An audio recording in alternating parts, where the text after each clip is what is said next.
Bezrat Hashem Idbar, dans la suite de notre étude sur la halakha, nous prenons maintenant la halakha bet. La halakha bet nous dit, il y a un concept qui s'appelle chashou.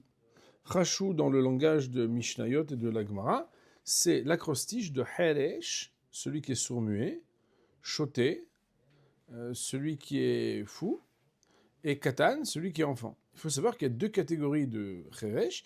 Il y a les cheresh qui n'entendent pas et qui ne parlent pas, et il y a celui qui n'entend pas, mais qui peut parler. Alors bien évidemment, si on dit que celui qui lit la Megillah était un cheresh, c'est forcément qu'il la lit parce qu'il ne peut pas entendre, mais il peut parler. Parce que s'il la lit sans parler, ça serait vraiment un très grand chidouche. Donc si celui qui lit la Megillah était un sourd, ochoté, ou bien un fou, ça veut dire quelqu'un qui n'est pas, on va dire chafouille, qui n'est pas clair, qui a un problème psychique, au katan, ou bien un enfant qui n'est pas encore mature. Alors là, celui qui entend la Megillah de lui n'est pas acquitté de son obligation. Et c'est à ce point grave de ne pas être yotse que dans ces cas-là, il devra relire la Megillah et la lire avec bénédiction. C'est-à-dire non seulement relire, mais faire la bénédiction. Vous savez qu'à plusieurs reprises dans le monde de la halakha, il y a des fois où on a un problème de ne pas être acquitté, mais que quand on refait la mitzvah, on n'a pas besoin de faire la bénédiction. Pourquoi ? Parce qu'on a ce qu'on appelle berachot et namakvot, et qu'en plus on a sa berachot laquelle. Berachot et namakvot, ça veut dire qu'en réalité, si tu fais la mitzvah, la Torah, elle te demande de faire la mitzvah, mais elle ne te demande pas forcément de faire la bracha, c'est une institution d'ordre rabbinique. Et donc, même si tu fais la mitzvah sans faire la bracha, tu es acquitté. Et par ailleurs, parfois, quand il y a même une opinion qui dit que tu aurais pu être acquitté, de toute façon, il y a un principe qui dit sabal, ça fait brachot laquelle, de nous dire qu'en réalité, quand quelqu'un, il doit, oui ou non, peut-être faire la bracha, en particulier pour les sfaradim, on a le principe sur lequel, ça fait brachot laquelle, on ne va pas prendre le risque de faire la mission en vain. Alors, ça, c'est le principe général. Alors, ce qui nous dit le Ben Ish Chai, c'est miou. Miou, c'est un mot de syntaxe halachique extrêmement important. Donc, je voudrais que vous le notiez dans vos mots de vocabulaire. Hier, je vous ai dit qu'il faudra monter le mot de vocabulaire. Miou, cependant. Quand on dit cependant, c'est que on a dit ça, mais c'est pas tout à fait vrai. On va devoir dire néanmoins cependant. Que quoi ? Im shema mecheresh yachzor yikrena beloracha mishum deika desvira leut shoma mecheresh yatsa. Si dans Cheresh Shoté Bekatan, il avait entendu d'un sourd, alors oui, il relira la Megillah, mais non, il ne refera pas la bracha. Vous voyez qu'il y a marqué Yahazor, Veikraena Belo bracha. Il la relira, mais sans bénédiction. Mishum Deika Desiralo, car il y en a qui soutiennent, Shomea Mecheresh Yatsa, que celui qui entend d'un sourd est acquitté. Et puisqu'il y en a qui disent que celui qui entend d'un sourd, il est acquitté, le y en a fait que relire, tu dois relire. Mais comme il y en a, alors la bénédiction, tu ne la refais pas. C'est la manière avec laquelle on est rigoureux quand on a un safek brachot, c'est que safek mitzvah, tu la refais, mais safek bracha, tu la refais pas, parce que safek brachot, laquelle. Maintenant, ça c'est si c'était le cheresh. Veim shema mi katan, s'il a entendu d'un katan, chez Igia le chinour, qui est déjà arrivé à l'âge du chinour. À l'âge du chinour, il y a une grande marque chez les poskim, parce que c'est 10 ans, 8 ans, 6 ans. À partir du moment où il sait qu'est-ce qu'il fait aujourd'hui, bon, chez les enfants sont très rizimes, on peut dire qu'à partir de 5-6 ans déjà, il arrive à un âge où il y a les chinours.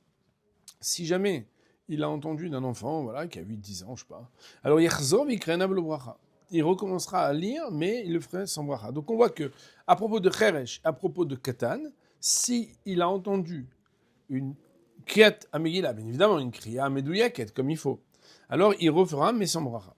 Des ikar rabim des sfiraleo, car il y a beaucoup qui soutiennent Katan shigal chinuch, motzit agadol et dechova, qu'un enfant qui est arrivé à l'âge de chinuch, alors il acquitte celui qui est grand de son obligation. Alors là, c'est très intéressant. On peut entrer dans le débat et dans le détail, parce que c'est un peu trop long, mais en général, par exemple, Birkat Amazon, quand un homme a mangé, il est repu, il a mangé, il a bu tout ce qu'il fallait et qu'il est obligé midoraita, l'enfant qui est obligé que de rabanan, comme il n'a pas le même potentiel, parce qu'il n'a pas la même obligation, il ne peut pas te rendre chaya, il peut pas te rendre yotse de quelque chose qui n'est pas lui-même chayav de la même manière.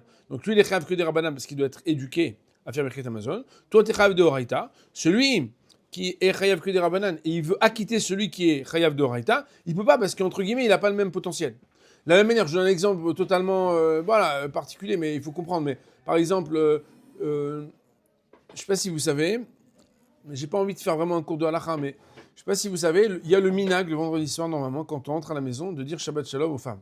On va vous dire, c'est pas un minag. Si je dis pas Shalom à ma femme, elle fait la tête. Oui, mais bon, elle pense que c'est uniquement parce que vous êtes courtois. Mais d'après la halakha, c'est bien de dire Shabbat Shalom et qu'elle vous répond Shabbat Shalom. Pourquoi? Parce que d'après Rabbi Akiva Eger, à l'article 271 du Shulchan Aruch, il est cité que quand quelqu'un, il a dit dans la Hamida, et qu'après il a dit il est acquitté d'après la stricte loi d'avoir sanctifié le Shabbat. Parce que la conclusion, c'est Baruch Ata Hashem Mekadesh Shabbat, exactement comme on le fait à la fin du Kiddush. Aussi, même si l'obligation de faire le Kiddush, elle incombe et aux hommes et aux femmes, d'après la Torah, le fait de le faire sur le verre, c'est des Rabbanan. Or, ça veut donc dire que l'homme, en potentiel, il est déjà acquitté de son obligation de la Torah du Kiddush quand il était la Sina. Mais il lui reste la Misa des Rabbanan à le faire sur le Kiddush, alors que la femme, elle, comme elle a encore rien fait, elle n'a pas fait sa Amida, parce que beaucoup de femmes ne font pas la prière de vendredi soir, elle va pas faire la Amida de vendredi soir, la fille elle est occupée, elle a des enfants, des petits-enfants, elle a des choses à faire, etc. Alors quoi? Il n'y a pas beaucoup de femmes d'ailleurs qui font 3 Amidot. Alors quoi? Cette femme-là, elle est restée au niveau de Chiyuv de Horaïta. Et comme elle est restée au Chiyuv de niveau de Horaïta, comment un homme qui est chayav que des Rabbanan maintenant, il va pouvoir l'acquitter, alors qu'elle, elle est chayav de Horaïta? C'est la raison pour laquelle, quand on dit Shabbat Shalom, moi par exemple avant le Kiddush, je dis Shabbat Shalom, et je suis un peu le lourd de dire Shabbat Shalom, en attendant qu'elle dise Shabbat Shalom. Pourquoi? Parce que étant donné, dit Rabbi Akiva Eger, qu'il y en a qui disent que quand on a dit Shabbat Shalom, on proclame que c'est le Shabbat. Et que quelque part, c'est comme si on aurait pu être acquitté par le fait de dire Shabbat Shalom par les aides de Kiddush Hayom. Elle descend à ce moment-là d'un niveau de Chiyuv de Horaïta à un niveau de Rabbanan. Au mieux, là, automatiquement, à ce moment-là, je peux la rendre Yotse, moi qui suis descendu à un niveau de Rabbanan, pour la quitter à un niveau de Rabbanan.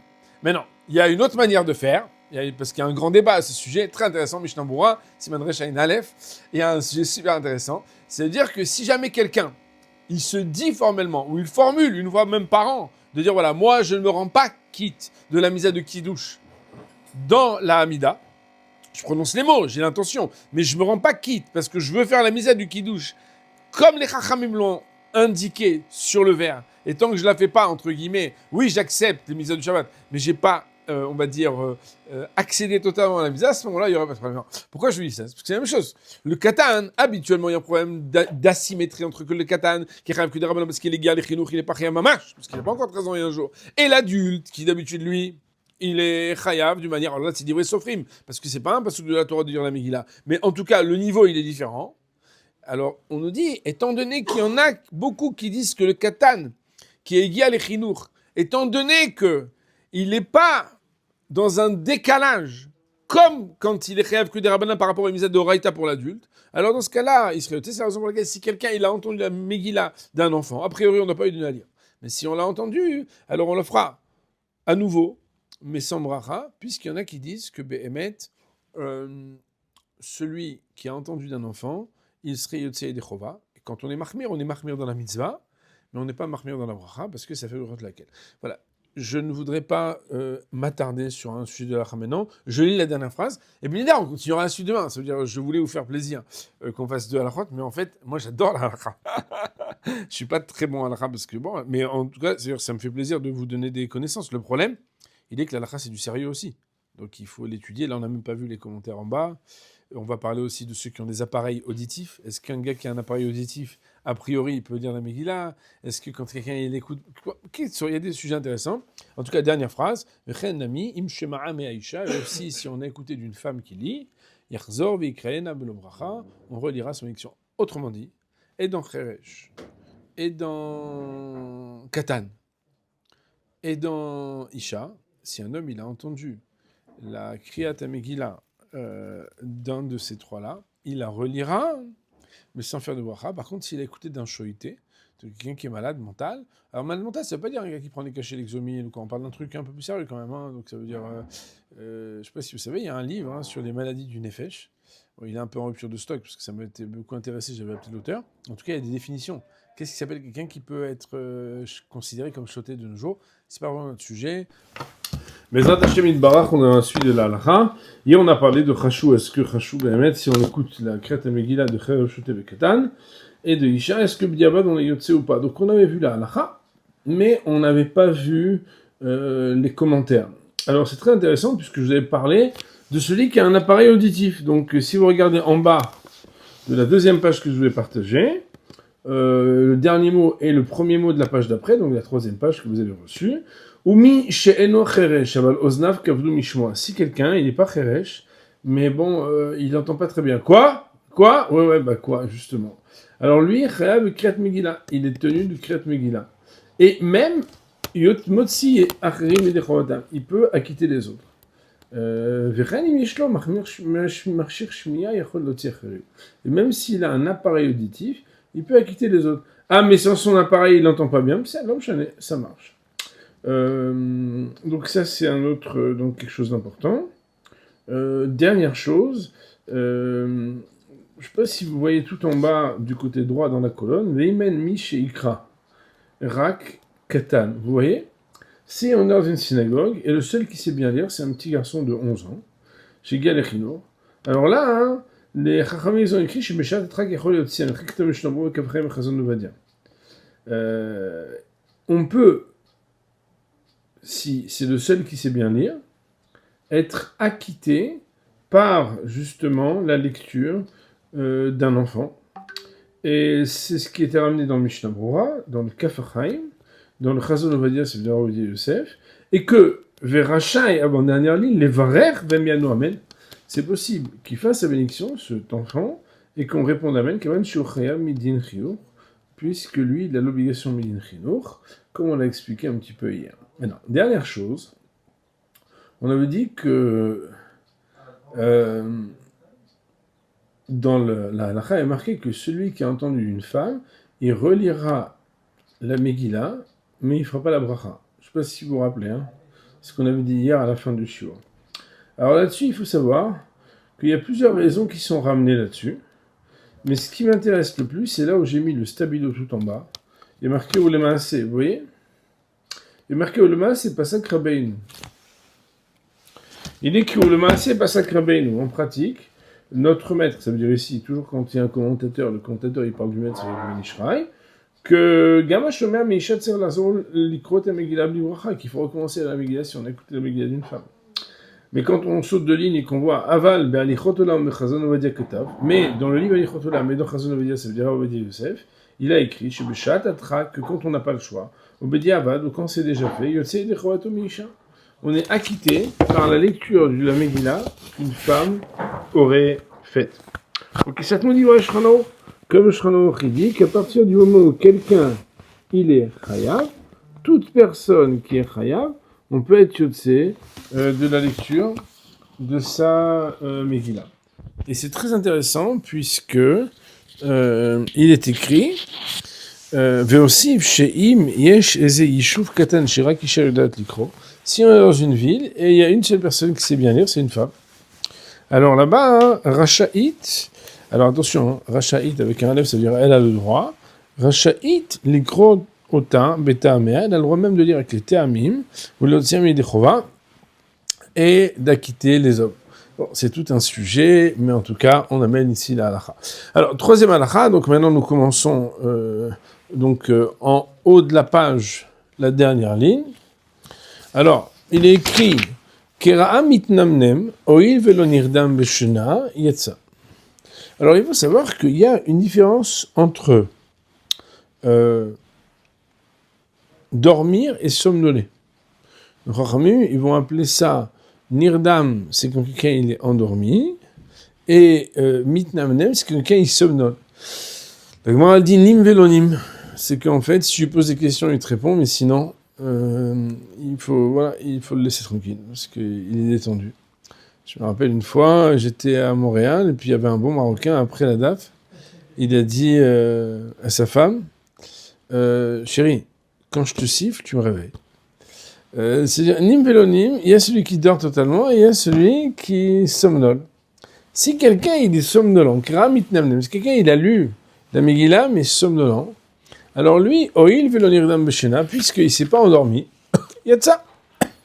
Alors celui qui entend, ou bien celui qui l'a lu lui-même, alors qu'il était somnolent, il est acquitté.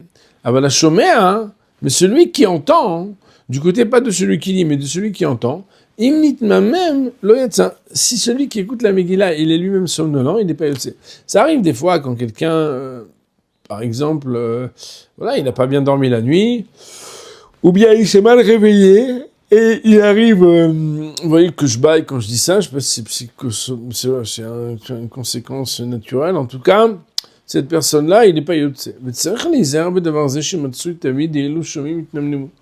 Et il faut faire très attention à ça parce qu'il y a toujours des gens qui se somnolent pendant les lectures. Et il faut savoir à Botaï que s'il le dit, c'est que ça peut nous concerner aussi, que des fois, quand on écoute longtemps quelque chose et qu'on est entre guillemets passif, alors on pourrait même être, voilà, être somnolent. Le quatrième, et a priori, quand tu entends qu'il y a un bal coré, un lecteur qui des fois il lit et tu vois qu'il est un peu somnolent, c'est-à-dire que le gars il n'est pas vraiment présent. On le contraint, alors pas par la force physique, hein, mais ça veut dire on insiste, pour qu'il répète. Parce que a posteriori, quand quelqu'un il a lu et qu'il était somnolent, ça ne marche que bediavad, a posteriori. Ça veut dire quand ça a déjà été fait. Echad et Siem, lorsqu'il a terminé Kreta Megillah Kula. Et de là, donc, on apprend que, donc, a priori, bien évidemment, il faut être bien éveillé, et du côté de celui qui entend quand il est somnolent, il n'est pas yotze. Alors, c'est intéressant parce que si vous regardez dans les petites annotations, l'annotation Yud Aleph explique pourquoi bien mettre quelqu'un qui lit alors qu'il est somnolent, il est acquitté. Parce que c'est pas parce que tu es somnolent que tu vas sauter les mots, tu vas lire complètement. Par contre, si c'est quelqu'un qui écoute, pourquoi la personne qui écoute n'est pas yotse? Alors là, si vous regardez dans le Hot Yud Bet en dessous, là où j'ai souligné, quand quelqu'un il est en train d'être somnolent, à l'écoute. Quand on écoute avec somnolence, des fois, c'est plus facile, malheureusement, de pouvoir sauter les mots. Donc, écoutez, on va s'arrêter là pour aujourd'hui. On va dire Baruch Olam, Amen, Amen.